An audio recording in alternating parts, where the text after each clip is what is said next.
संख्या 24, 45, ए 35, 59, 83, 46, बी 29, 74 क्रमांक है। 10 संख्याएं हैं।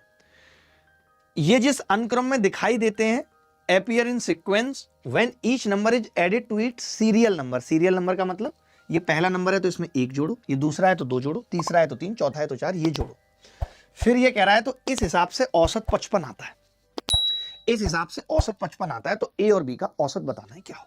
रिस्क पूरा था, 2 ऑप्शन में 8-8 दे रखा था, फिर भी करते हैं कोशिश। आप देखिए दोस्त, अगर मैं इन सबका यूनिट डिजिट निकाल लूं, 5 और 4 9,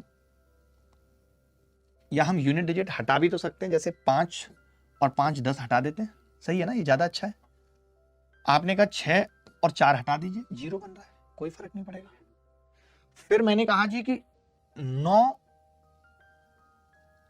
और 9 18 और 3 21 और 4 25, 5 आ रहा है, 5, आप समझना 5, और a प्लस बी भी आ रहा है यूनिट डिजिट में।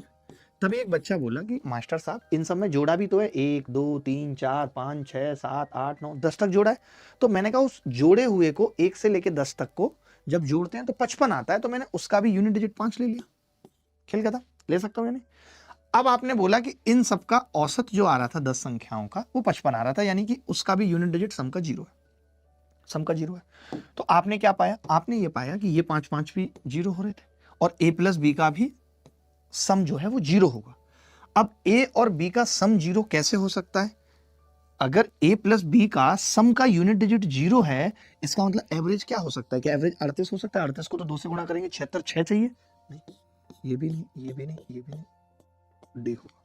सोचिए ये इतना बड़ा सवाल था, नानी याद दिलाने वाला सवाल था, इस सवाल की हमने गांठें तोड़ के खत्म कर दिया। ये आपको पता 5 क्यों जोड़ा? क्योंकि जो आप 1 2 3 4 5 6 7 8 9 10 जोड़ रहे थे, उसका 55 हमने इसमें जोड़ दिया, उसका 55 हमने इसमें जोड़ दिया।